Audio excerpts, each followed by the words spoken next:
মামা বাসায় কেন গিয়েছিলাম, কোন দরকারি কাজে এবং কি কি করলাম তাই আপনাদের সাথে শেয়ার করব। মৃত্যুর কোনো সময় নেই, আল্লাহ যখন তার কাছে আমাদের ডাকবে তখনই যেতে হবে। আমাদের জীবন নিয়ে কেন এত বড়াই বলেন।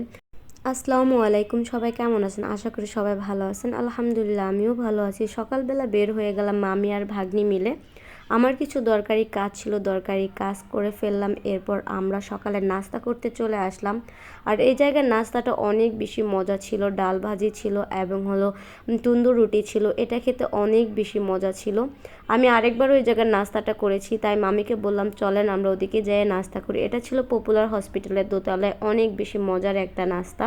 আর এখানে সবচেয়ে বিখ্যাত একটা জিনিস, সেটা হলো চা। এত মজার চা হয়তো আমি কখনো খাই না। এক কাপ চার দাম হলো 25 টাকা, কিন্তু আসলে এটার দাম 50 টাকা হলে আরও বেশি ভালো হবে। মানে এত বেশি মজা, একবার যে খাবে সে কখনোই ভুলবে না। আমার জিভে তো পুরাই লেগে আছে, আমি পুরা কাপ চা খেতে পারি নাই। কারণ হলো সকালটা অসাধারণ গেল এত সুন্দর একটা চা খেয়ে, কারণ আমি বেশি চা খেতে পারি না। এরপর এখানে আমি হলো ধইনা ভাজা মানে খাইতেছিলাম। এটা আমার কাছে অনেক বেশি ভালো লাগে। আমি বর্তমানে ভিডিওটা করতেছি হলো রাজারবাগ থেকে, পুলিশ লাইন থেকে। তো এখানে আমার মামা বাসা, তো আমি এখানেই এসেছি। এরপর খাওয়া দাওয়া শেষ করে মাম্মিকে এখানে আবার একটা পানও কিনে দিলাম, কারণ তারা পান খেতে পছন্দ করে। তারা পান খাবারের পর পান না খেলে তাদের খাবারটা অসম্পূর্ণ থেকে যায়, তাই হলো তাকে একটা পান কিনে দিলাম। এরপর বাসায় যখন আসতেছিলাম তখনই দেখি হঠাৎ করে হসপিটালের একজন নাকি মারা গেছে।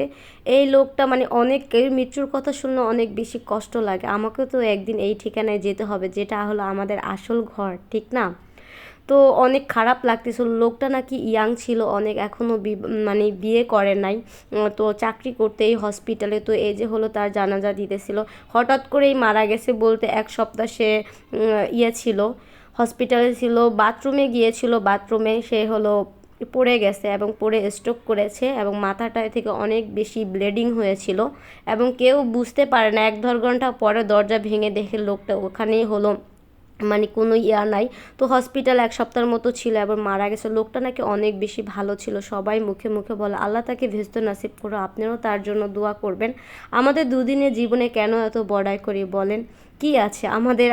আল্লাহ সৃষ্টি করেছে, অবশ্যই আমাদের তার কাছে যেতে হবে, এটাই হলো আমাদের আসল ঠিকানা। যাই হোক, সন্ধ্যার সময় দুপুরে খাওয়া দাওয়া আর ভিডিও করা হলো না। আমার অনেক সারাদিন অনেক বেশি মিস করেছি লোকটাকে, অনেক বেশি কষ্ট লেগেছিল। মামি সন্ধ্যার সময় বললো কিছু একটা নাস্তা বানাও, খাই। মামিরা যেমন আমাদের উপরে দাবি দেখায়, আমরাও তাদের উপরে দাবি দেখাই, কারণ তাদের মেয়েরা এখন অনেক বেশি ছোট ছোট আর আমাদের অনেক বেশি ভালোবাসে। আর তারা যদি কোনো একটা কিছু কখনো বলে আমরা কখনো ফেলে দিতে পারি না। তো মামির জন্য এখানে মজা করে হলো বাঁধাকপির পাকোড়া বানালাম। আর এটা অবশ্যই এই ভিডিওটা আপনাদের সাথে আমি শেয়ার করব। সন্ধ্যার দিকে মামি আর আমি বের হয়ে গেলাম, তো একটা আন্টির সাথে দেখা করেছিলাম, তো এখান থেকে বের হয়ে তারপর এখন মামিকে বললাম মামি কিছু খাওয়া দাওয়া করেন। মামি বললো কি খাবো, পেট তো ভরাই। আমি বললাম হালকা পাতলা কিছু খানে আর কি।